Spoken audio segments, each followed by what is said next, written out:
In today's lecture, we start to study the Hamiltonian mechanics. इससे पहले कि हम इसको स्टार्ट करें, मैं थोड़ा सा बेसिक इन्फॉर्मेशन हैमिल्टोनियन मैकेनिक्स के हवाले से देना चाहता हूँ। आपको मालूम है कि इक्वेशन ऑफ मोशन, हमारे पास एक बेसिक इक्वेशन होती है जो हमें इंफॉर्मेशन देती है about the dynamical system. Equation of motion को बनाना, इसके कई मेथड्स हैं, जिनमें से एक मेथड न्यूटोनियन मेथड था जो फोर्स फंक्शन से हमने बनाया।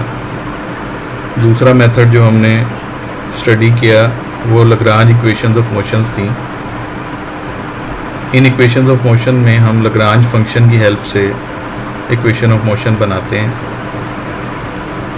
एक थर्ड मेथड है जो एनर्जी फंक्शन पर ही बेस करता है, लेकिन उसमें लग्रांज फंक्शन की जगह एक डिफरेंट फंक्शन होगा।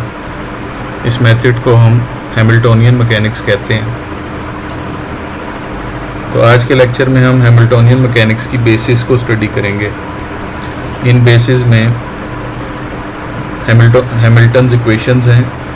जिस तरह हमने Lagrange equations of motion study की और उनसे डिफरेंट डायनामिकल सिस्टम के लिए हमने इक्वेशंस ऑफ मोशन बनाई थी, बिल्कुल इसी तरह से हैमिल्टन इक्वेशन ऑफ मोशन के थ्रू हम डिफरेंट डायनामिकल सिस्टम्स के लिए इक्वेशंस ऑफ मोशन बना सकते हैं।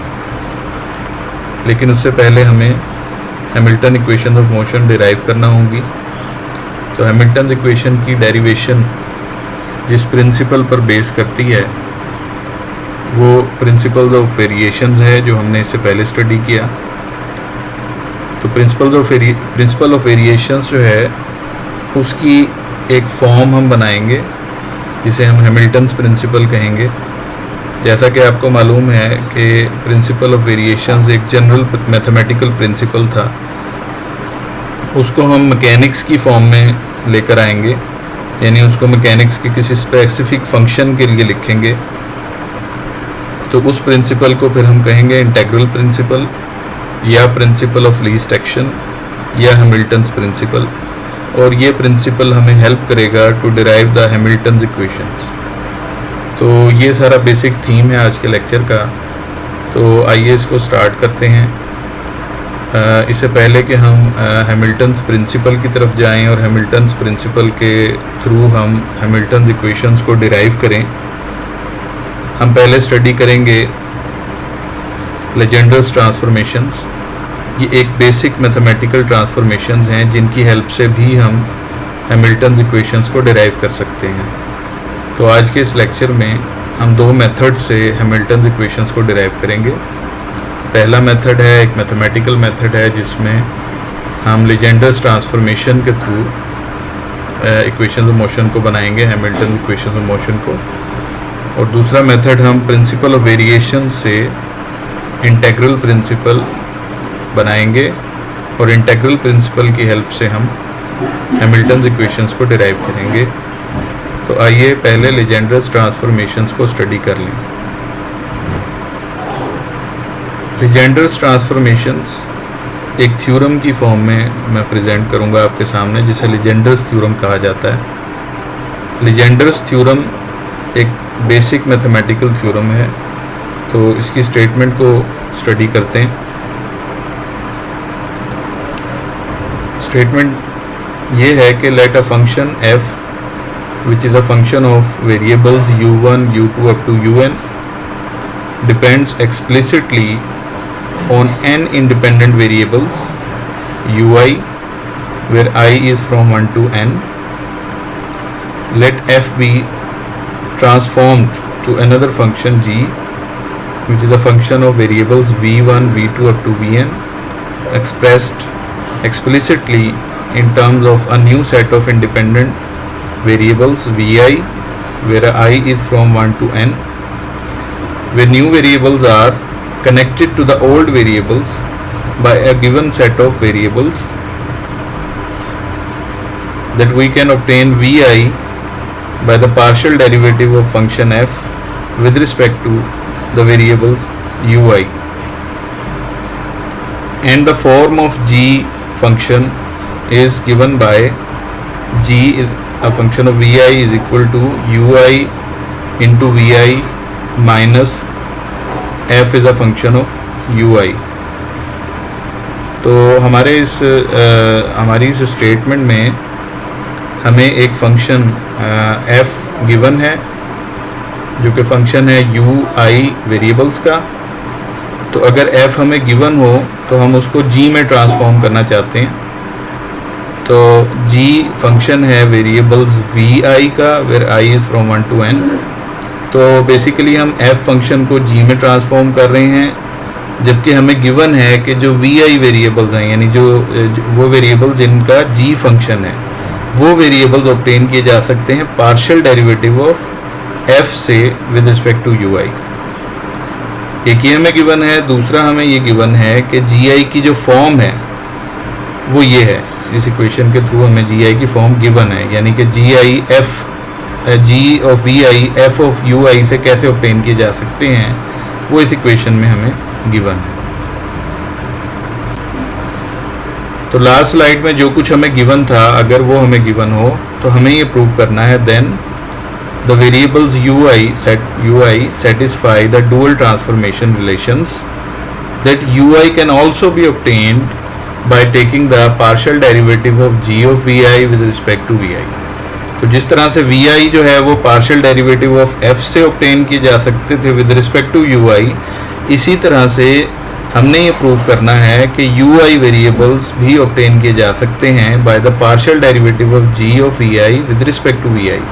और जिस तरह से g ऑफ vi की एक फॉर्म थी, उसी तरह से f ऑफ ui की भी एक फॉर्म होगी जो इस इक्वेशन में गिवन है। तो अगर लास्ट स्लाइड में हमें vi गिवन था और g ऑफ vi गिवन था, तो हमने ये फॉर्म्स प्रूव करनी है कि ui की ये फॉर्म है और f ऑफ ui की ये फॉर्म है। तो the duality of transformation between two functions f of ui and g of vi is referred to as Legender's dual transformations। तो अगर तो लास्ट स्लाइड्स के जो रिलेशंस हैं वो हमें गिवन हैं और देन हम ये दो रिलेशंस प्रूव कर पाएंगे, तो फिर इन रिलेशंस को हम जो f और g में एग्जिस्ट कर रहे हैं, इन रिलेशंस को हम कहते हैं Legender's dual transformations। So let us prove this theorem। तो लीजेंडर्स ट्रांसफॉर्मेशन को प्रूव करते हैं। इसके प्रूफ के लिए हम स्टार्ट करेंगे जो हमें गिवन है। हमें ये फॉर्म गिवन थी थ्योरम में, तो जी ऑफ वी आई की ये फॉर्म हम ले लेते हैं। इस इक्वेशन का हम वेरिएशन लेंगे ऑन बोथ साइड्स। तो जो लेफ़्ट पे variation of g of v i, चूँकि जी फंक्शन है सिर्फ वी आई का, तो जिस तरह से हम वेरिएशन लेते हैं तो हमारे पास आएगी partial g over partial v i into delta v i. और राइट साइड पे आप देखें ये वेरिएशन जब u i into v i के प्रोडक्ट पर अप्लाई होगी तो प्रोडक्ट रूल ऑफ डिफरेंशिएशन हम यूज़ करेंगे।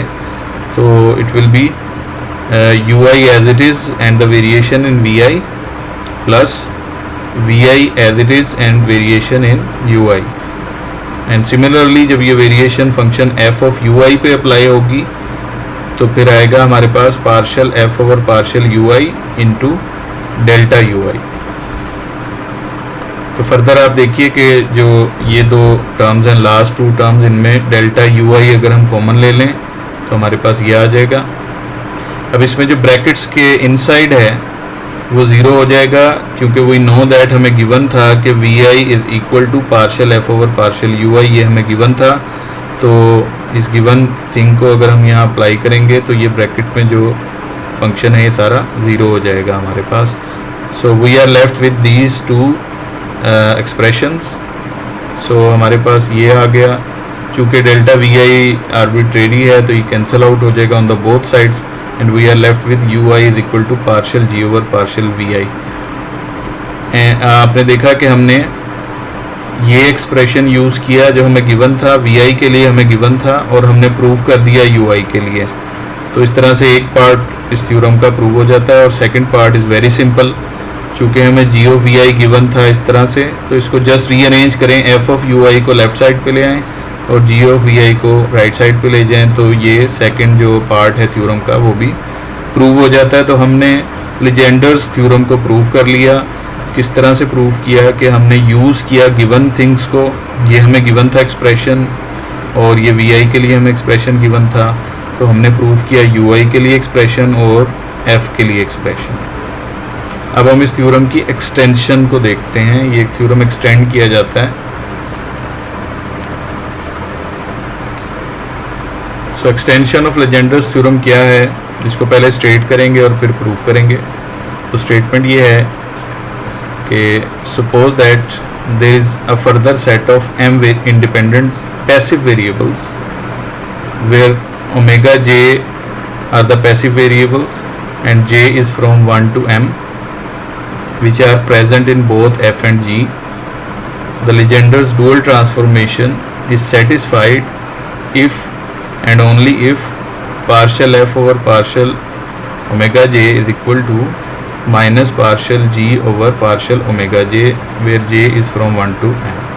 तो पहले हम इस स्टेटमेंट को समझ लेते हैं। स्टेटमेंट ये कहती है कि अगर हमारे दोनों फंक्शंस यानी f और g में जो ऑलरेडी ये फंक्शन जिन वेरिएबल्स के थे वो तो हैं, लेकिन अगर इनमें कुछ पैसिव वेरिएबल्स दोनों में आ जाएं, यानी कि omega j are the passive variables, जो f function of omega j होगा और g भी फंक्शन ऑफ ओमेगा j होगा, यानी f फंक्शन ऑफ ui था वो भी होगा और ओमेगा j का भी फंक्शन होगा। इसी तरह से g फंक्शन ऑफ vi था वो भी होगा, लेकिन ये ओमेगा j का भी फंक्शन होगा। अब अगर ऐसा है तो हमने ये प्रूफ करना है कि ये कंडीशन अगर होगी तभी लेजेंडर्स ट्रांसफॉर्मेशन सेटिस्फाई होंगी इस सिचुएशन में। अब पैसिव वेरिएबल्स क्या होते हैं? पैसिव वेरिएबल्स ऐसे वेरिएबल्स होते हैं जो किसी भी पर्टिकुलर एक्सप्रेशन या ट्रांसफॉर्मेशंस को आल्टर किए बगैर उनको यानी सेटिस्फाई करते हैं। तो यानी कि हमारी लेजेंडर्स ट्रांसफॉर्मेशन सेटिस्फाइड होगी चाहे ये पैसिव वेरिएबल्स उनमें एग्जिस्ट कर रहे हों, तब भी हमारी लेजेंडर्स ट्रांसफॉर्मेशन जो है वो सेटिस्फाई होगी।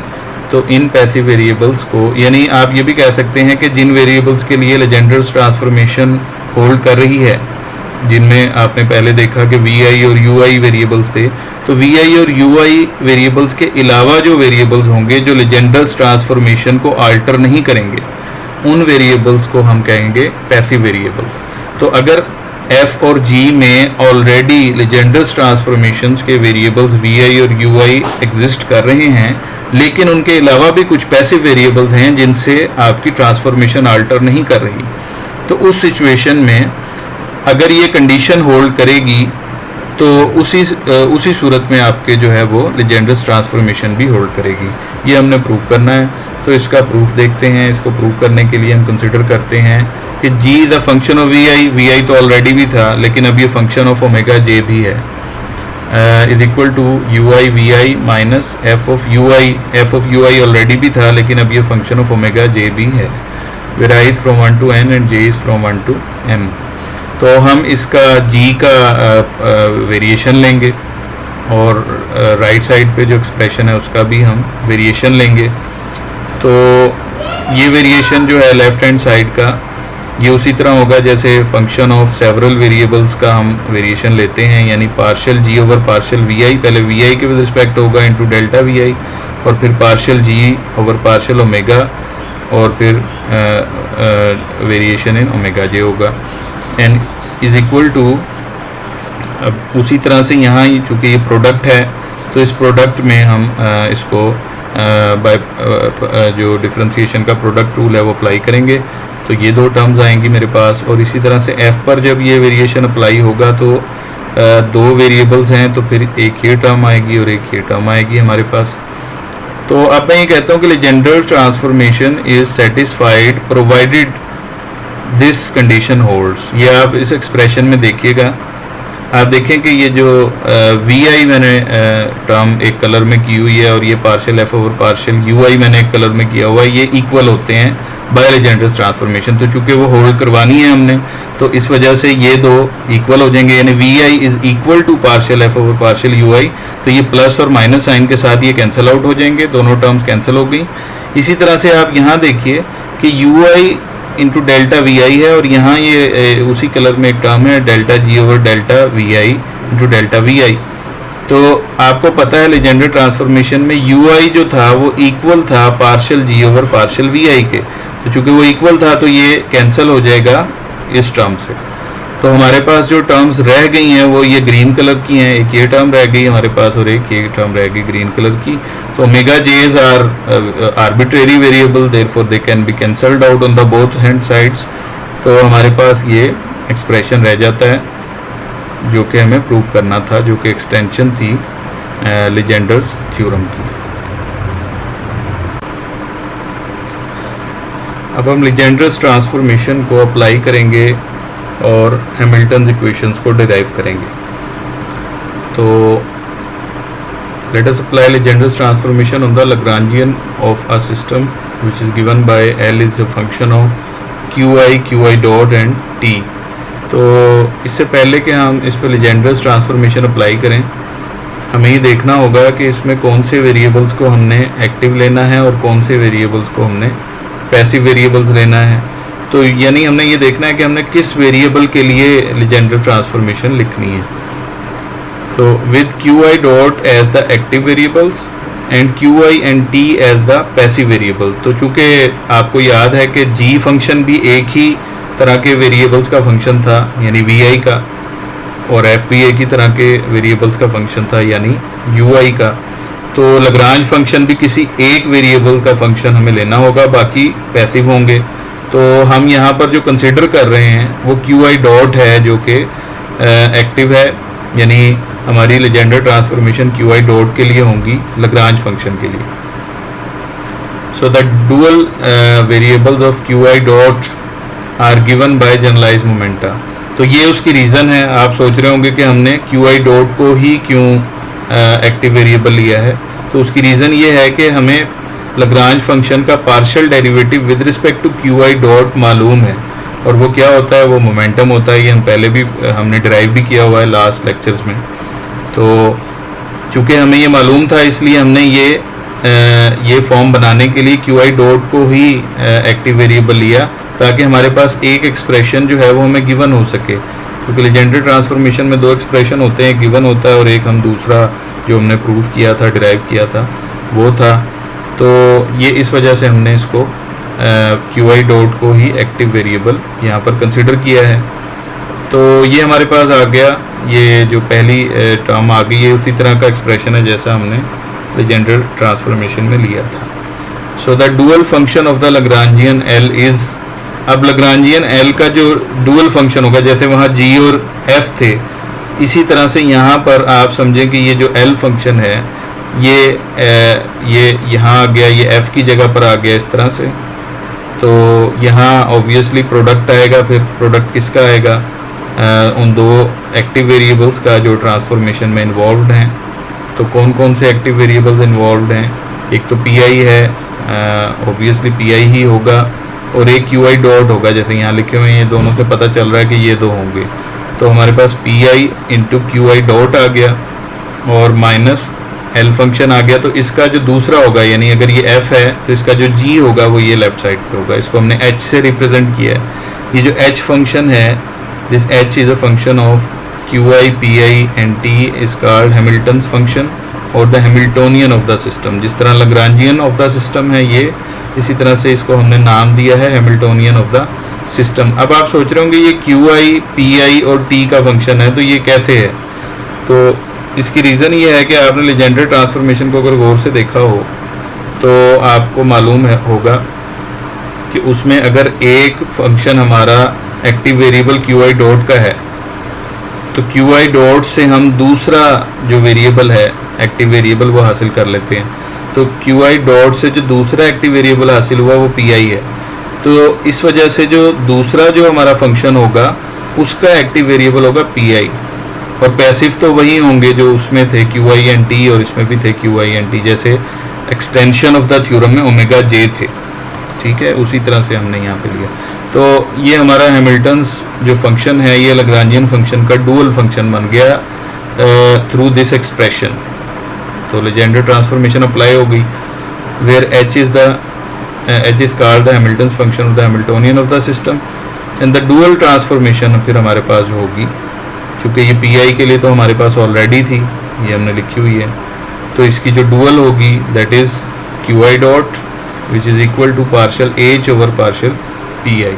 तो जैसे हमने थ्योरम में प्रूव किया था, ये अगर गिवन हो तो फिर ये हमने प्रूव किया था, ये हमने लिख लिया। तो यहाँ जी और एफ की जगह हमने एल और एच को यूज़ किया है, इसी तरह से यू आई और वी आई की जगह हमने पी आई और क्यू आई डॉट को यूज़ किया है। तो हमारे पास ये दो एक्सप्रेशन आ गए, इसको फर्दर सॉल्व करते हैं। Now using the extension of the theorem, चूँकि हमने एक्सटेंशन ऑफ थ्योरम बनाई थी उसको भी यूज़ करेंगे। तो एक्सटेंशन ऑफ थ्योरम यूज़ करें तो पैसिव वेरिएबल्स के लिए हमारे पास जो कंडीशन है जिसके लिए हमने लीजेंडर ट्रांसफॉर्मेशन लिखी है लास्ट स्लाइड में, तो वो क्या होगी, एक तो ये होगी पैसिव वेरिएबल टी के लिए हमारे पास जो टाइम पैसिव वेरिएबल है उसके लिए ये होल्ड करेगा एक्सटेंशन ऑफ द थ्योरम से। अगर आप देख लें कि वो क्या कंडीशन थी, जिस कंडीशन के अंडर आपकी लीजेंडर ट्रांसफॉर्मेशन होल्ड करती है, वो कंडीशन जो है वो पैसिव वेरिएबल के लिए थी। तो एक पैसिव वेरिएबल टाइम है तो उसके लिए ये कंडीशन है, और दूसरा पैसिव वेरिएबल जो आपका था वो क्यू आई था तो उसके लिए ये कंडीशन है। तो हमने जो ओमेगा जे वाली कंडीशंस थी वो दोनों के लिए लिख ली, यानी टी के लिए भी और क्यू आई के लिए भी। तो अब इसको फर्दर आगे लेके चलते हैं। आपको मालूम है कि लग्रांज फंक्शन का क्यू आई डॉट यानी वेलोसिटी डेरिवेटिव जो होता है वो मोमेंटम होता है, तो उसका फर्दर टाइम डेरिवेटिव लें तो वो मोमेंटम का डॉट आ जाएगा ये इस तरह से, और ये इक्वल होगा partial L over partial Q I के भी। चूँकि ये हमने जो लग्रांज इक्वेशन है उसी से देख लें आप, ये लग्रांज इक्वेशन की एक टर्म होती है, ये माइनस के साथ दूसरी होती है, इक्वल टू ज़ीरो होती है। तो चूँकि इक्वल टू ज़ीरो होती है तो इक्वल के दूसरी तरफ ले जाएं अगर हम एक टर्म को, तो एक इस तरफ आ जाएगी और एक इस तरफ आ जाएगी, और ये दोनों equal to p i dot हो जाएंगी। तो ये एक्सप्रेशन मैंने इसलिए लिखा है कि ये इक्वेशन जो लिखी हुई है ऑलरेडी पैसिव वेरिएबल्स वाली, इसको हम कंपेयर करेंगे इस साइड से। तो आप देखें ये partial L over partial Q I है और यहाँ भी partial L over partial Q I है। तो ये अगर ये दोनों सेम है तो फिर कंपैरिजन से ये ग्रीन टर्म्स को इक्वल रख लें आप, तो हमारे पास ये एक एक्सप्रेशन आ गया। तो अब हमारे पास एक सेट ऑफ इक्वेशंस है, जिसमें इस सेट ऑफ इक्वेशन में हमारे पास क्या है, हमारे पास है q i dot which is equal to partial h over partial p i. ये हमने लास्ट स्लाइड में लिख लिया था, और लास्ट स्लाइड में जो दो एक्सप्रेशन हमारे पास एंड पे बने थे उनमें से एक में एच एग्जिस्ट कर रहा था, तो दूसरे में एच एग्जिस्ट नहीं कर रहा था, हैमिल्टोनियन नहीं था, बल्कि उसकी जगह लग्रांजियन फंक्शन था। तो मैं चाह रहा था कि उस लग्रांजियन फंक्शन को हैमिल्टोनियन से रिप्लेस कर दूं ताकि दोनों एक्सप्रेशन हैमिल्टोनियन फंक्शन में ही आ जाएं। तो इसलिए मैंने ये सारा प्रोसेस किया, ये जो सारा था। तो आप देख रहे हैं एट द एंड हमारे पास जो इक्वेशन बनी थी ये हैमिल्टन फंक्शन में बन गई थी। तो ये दूसरी इक्वेशन है हमारी। तो एक लास्ट स्लाइड से हमने इक्वेशन उठाई है जो एच में थी, और दूसरी भी लास्ट स्लाइड की ही इक्वेशन थी, लेकिन उसको हमने थोड़ा सा मैथमेटिकली मैनिपुलेट कर लिया और एल को एच में चेंज करके हमने ये इक्वेशन बना ली। तो ये जो दो इक्वेशंस हैं इन दोनों को हम कैनोनिकल इक्वेशंस या हैमिल्टन्स इक्वेशन ऑफ मोशन कहते हैं। ये इक्वेशंस ऑफ मोशन जो हैं ये वही रोल प्ले करती हैं जैसे लग्रांज इक्वेशंस करती थी, यानी ये इक्वेशंस हेल्प करेंगी हमें डिफरेंट डायनामिकल सिस्टम्स की इक्वेशन ऑफ मोशन ऑब्टेन करने में। ये हम डिफरेंट एग्जांपल्स में करेंगे नेक्स्ट लेक्चर में। तो जैसा कि आपको बताया था कि हमारे पास दो मेथड हैं जो हमने इस लेक्चर में आज डिस्कस करने हैं to derive the Hamilton equation. Hamilton equation को डिराइव करने के दो मेथड हैं। पहला मेथड आपने देख लिया जिसमें लीजेंडर ट्रांसफॉर्मेशंस की हेल्प से हमने जो हैमिल्टन इक्वेशन ऑफ मोशन है वो डिराइव की हैं। जो सेकंड मेथड है it based on the principle of variations. जो हमने लास्ट लेक्चर्स में प्रिंसिपल ऑफ वेरिएशंस पढ़ा वो उसका पर्पस वहाँ कुछ और था, लेकिन अब हम उसको यूज़ करेंगे to derive different type of equations of motions in classical mechanics. सिर्फ हैमिल्टन इक्वेशंस ही ऑब्टेन नहीं होती, बल्कि कुछ और भी इक्वेशन ऑफ मोशन के मेथड हैं जो आप लेटर ऑन देखेंगे कि हम इससे ऑब्टेन करेंगे। तो देखते हैं कि हैमिल्टन प्रिंसिपल है क्या। इससे पहले कि इसकी स्टेटमेंट को पढ़ें मैं आपको ये बता दूं कि ये एक डायनामिकल मेथड है, यानी आपने एक मेथड पढ़ा जिसमें जो स्टैटिक मेथड था, जिसमें आपने D d'Alembert's principal of least D'Alembert's principle of virtual work पढ़ा था, तो उसमें चूँकि वो एक स्टैटिक मेथड था, वर्चुअल वर्क कोई वर्क नहीं होता, वो एक स्टैटिक सिस्टम के लिए एक मैथमेटिकली लिखा जाने वाला वर्क था, और उस मेथड को लेकर हमने लग्रांज इक्वेशंस को डिराइव किया था। तो वो एक स्टैटिक मेथड था। ये जो आज का हमारा मेथड है ये एक डायनामिक मेथड है। तो आइए इसकी स्टेटमेंट को पढ़ते हैं, उससे हमें पता भी चल जाएगा कि ये डायनामिक मेथड इसको क्यों कह रहे हैं हम। तो the motion of the system from time t1 to time t2 is such that the line integral, this line integral, आपको याद है अगर ये लाइन इंटेग्रल वैसा ही है जैसा हमने आयलर कंडीशन को डिराइव करते वक्त लिखा था। So this line integral has a stationary value for the actual path of motion. तो जो शॉर्टेस्ट पाथ होगा उसके अलोंग ये लाइन इंटेग्रल जो है वो अपनी लीस्ट वैल्यू लेता है, जो कि एक स्टेशनरी वैल्यू यानी कांस्टेंट वैल्यू है। तो ये वही प्रिंसिपल है, यानी आपने जो आयलर कंडीशन का इंटेग्रल था उसमें एफ फंक्शन को लग्रांज फंक्शन से रिप्लेस कर दें, और x1 और x2 जो आपकी बाउंड्रीज थी उनको t1 और t2 से रिप्लेस कर दें। तो ऑब्वियसली चूँकि x t से रिप्लेस हो गया तो यहाँ dx की जगह dt आ जाएगा। तो ये आप लास्ट लेक्चर से आयलर कंडीशन ऑब्टेन करते वक्त जो इंटेग्रल हमने लिया था, जिसकी लीस्ट वैल्यू हमने एक आयलर कंडीशन के अंडर फाइंड की थी कि अगर वो इंटेग्रल लीस्ट वैल्यू लेगा तो वो किस कंडीशन के अंडर लेगा, वो आयलर कंडीशन थी। तो बिल्कुल ये वही इंटेग्रल है। तो यहाँ और यहाँ स्टेटमेंट भी बिल्कुल वही है कि ये इंटेग्रल जो है किसी भी मोशन के दौरान यानी t1 से t2 टाइम में कोई भी जो मोशन हो रही होगी उस मोशन के लिए ये इंटेग्रल जो है वो लीस्ट वैल्यू लेगा, जो कि एक स्टेशनरी या कांस्टेंट वैल्यू होगी। तो चूँकि ये इंटेग्रल लीस्ट वैल्यू ले जाता है, इसी वजह से इस प्रिंसिपल को हम लीस्ट एक्शन प्रिंसिपल भी कहते हैं। एक्शन क्या है, इस इंटेग्रल को हम एक्शन कहते हैं मैकेनिक्स में। तो चूँकि ये जो इंटेग्रल है यानी एक्शन वो लीस्ट वैल्यू ले जाता है, तो इस वजह से हम इसको लीस्ट एक्शन प्रिंसिपल भी कहते हैं। सेकेंडली हम इसको इंटेग्रल प्रिंसिपल भी कहते हैं क्योंकि it based on the integral given by this expression.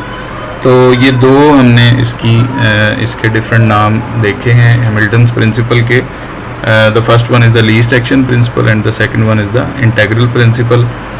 और इसको मैथमेटिकली आप ऐसे भी लिख सकते हैं कि इस इंटेग्रल में वेरिएशन ज़ीरो होगी, क्योंकि ये इंटेग्रल एक एक्चुअल पाथ के अलोंग लीस्ट वैल्यू ले गया है जो कि कांस्टेंट वैल्यू है। तो ऑब्वियसली कांस्टेंट वैल्यू में कोई वेरिएशन नहीं आती, इस वजह से इसमें जो variation of this integral is always zero. ये वो मैथमेटिकल फॉर्म है जिसको हम यूज़ करके डिफरेंट अपने जो इक्वेशंस हैं वो डिराइव कर सकते हैं। Let us derive Hamilton's equations from Hamilton's principle.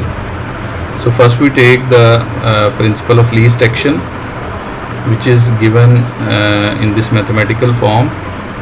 तो Hamiltonian is given by this expression. ये हमने Hamiltonian का एक्सप्रेशन बनाया था यानी h के लिए, तो ये l के लिए लिख लिया मैंने।